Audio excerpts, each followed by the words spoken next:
दोस्तों, ये कहानी है भारत के एक राज्य की, जहाँ का राजा काफी खुशहाल और समृद्ध था। लेकिन कुछ समय से राजा का मन काफी अशांत था। राजा अपने मन को शांत करने के लिए काफी कोशिश करता, लेकिन वो अपने प्रयास में सफल नहीं हो पा रहा था। राजा ने अपने राज्य के सभी ज्ञानी पंडितों को बुलाया और उनसे पूछा कि मन को कैसे शांत किया जाए।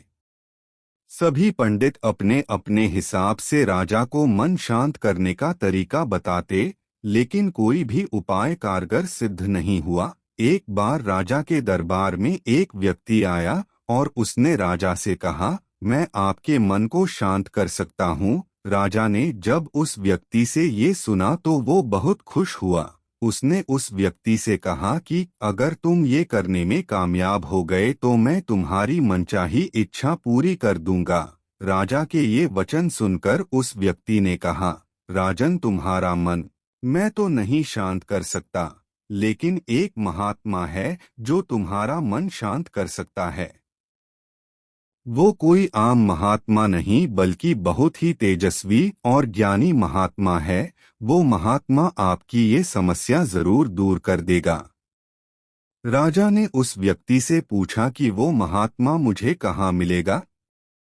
उस आदमी ने राजा से कहा, आप मेरे साथ चलो, मैं आपको उस जगह के बारे में बताता हूँ जहाँ वो महात्मा आपको मिलेगा। वो आदमी राजा को एक पहाड़ी के पास ले गया, जहाँ का रास्ता बहुत ही दुर्गम और कठिन था। वो व्यक्ति वहीं पर रुक गया और उसने राजा से कहा, वो महात्मा इस पहाड़ी के ऊपर जंगल में आपको मिलेगा। राजा अपने कुछ सैनिकों और मंत्रियों के साथ पहाड़ी से होता हुआ जंगल में पहुंचता है। पहाड़ी के ऊपर उसे वो महात्मा नजर आते हैं जो ध्यान की मुद्रा में बैठे होते हैं। वो महात्मा कोई और नहीं बल्कि बोधिधर्मा थे। राजा बोधिधर्मा के पास जाता है और उनसे कहता है, सुना है आप बहुत ही ज्ञानी और महान पुरुष है। किसी ने मुझे ये कहा है कि आप ही मेरी समस्या का समाधान कर सकते हैं। बोधिधर्मा ऐसे बैठे रहे जैसे उन्होंने राजा की बात को सुना ही नहीं। राजा कुछ देर चुपचाप बैठे रहते हैं और फिर बोधिधर्मा को कहते हैं, मेरा मन कुछ समय से काफी अशांत चल रहा है। क्या आप मेरे मन को शांत करने का कोई हल बता सकते हैं?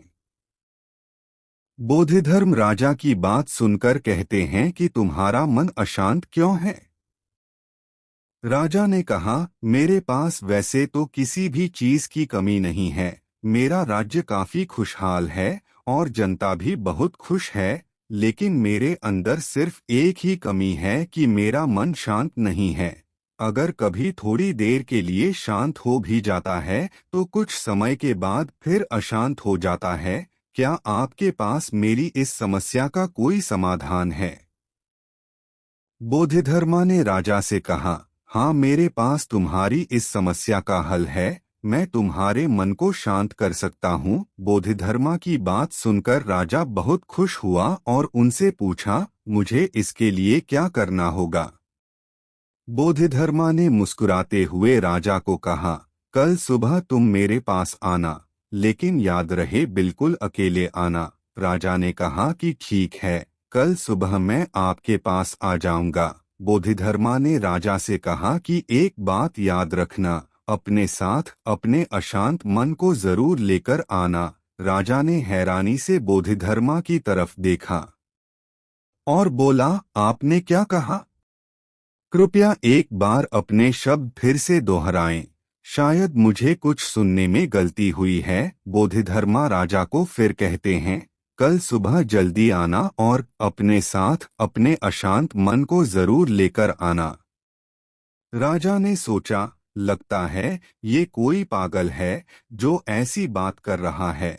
लेकिन राजा के पास और कोई विकल्प नहीं था, इसलिए राजा ने सोचा कि चलो एक बार कोशिश कर ली जाए। राजा ने बोधिधर्मा को कहा कि ठीक है, मैं कल अशांत मन को अपने साथ लेकर आ जाऊंगा।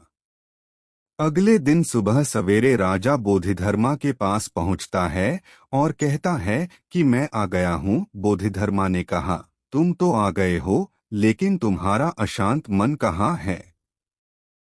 अगर साथ लाए हो तो मुझे दे दो, मैं अभी उसको शांत करके तुम्हें वापस दे देता हूँ। राजा ने कहा, महाराज आप कैसी बातें कर रहे हैं? आप इतने ज्ञानी होकर भी ये बात नहीं जानते कि मन कोई साधारण चीज नहीं है। मन कोई ऐसी चीज नहीं है जिसको उठाकर मैं आपको दे दूं। मन तो हमारे अंदर है। बोधिधर्मा ने राजा से कहा, आओ यहाँ बैठो और आंखें बंद करके अशांत मन को अपने भीतर खोजो। राजा अपनी आंख बंद करके बैठ जाता है और अशांत मन को अंदर से खोजने की कोशिश करता है। बहुत देर तक आंखें बंद करने के बाद बोधिधर्मा राजा के कंधे पर हाथ रखते हैं और कहते हैं, आंखें खोलो राजा। राजा ने जब आंख खोली तो बोधिधर्मा ने पूछा, क्या तुम्हें तुम्हारा अशांत मन मिला? राजा ने जवाब दिया कि नहीं, मुझे मेरा अशांत मन नहीं मिला। बोधिधर्मा ने राजा से कहा, आज के लिए इतनी खोज बहुत है, अब तुम कल कोशिश करना। राजा वापस अपने महल चला जाता है और अगले दिन सुबह फिर वापस आता है। राजा फिर वैसे ही करता है जैसे बोधिधर्मा ने कल बताया था। राजा फिर समाधि लगाकर बैठ जाता है और आंखें बंद करके फिर अपने अंदर अशांत मन को खोजने की कोशिश करता है। राजा बहुत समय तक बैठा रहता है। बोधिधर्मा फिर राजा के कंधे पर हाथ रखते हैं और पूछते हैं कि क्या तुम्हें तुम्हारा अशांत मन मिला? राजा बहुत ही शांत आवाज में कहता है कि नहीं, मुझे मेरा अशांत मन नहीं मिला। बोधिधर्मा ने फिर कहा, अच्छा कल फिर आना और दोबारा से कोशिश करना। अगले दिन राजा आता है और फिर दोबारा से समाधि लगाकर बैठ जाता है और अपनी आंखें बंद करके अशांत मन को खोजने की कोशिश करता है। बहुत देर होने के बाद हर बार की तरह इस बार भी बोधिधर्मा राजा के कंधे पर हाथ रखते हैं, लेकिन इस बार राजा आंखें नहीं खोलता। राजा बिल्कुल भी नहीं हिलता, बस अपनी आंखें बंद करके बैठा रहता है। इस बार राजा पूरी तरह से ध्यान मग्न हो जाता है। बहुत समय बीत जाता है। इस बार बोधिधर्मा भी राजा के पास बैठे रहते हैं।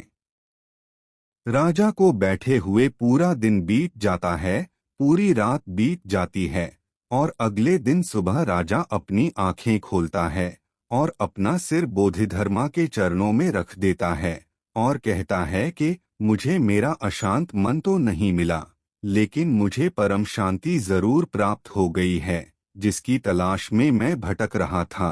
दोस्तों, ऐसा ही हाल हमारा है। राजा की तरह हम भी अपना मन शांत नहीं कर पा रहे हैं। दोस्तों, असली मन की शांति हमारे अंदर ही है।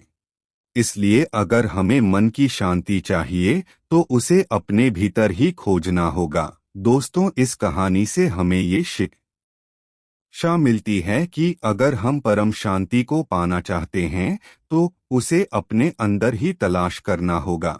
असली मन की शांति हमारे अंदर ही है और हम उसकी तलाश में बाहर भटकते रहते हैं।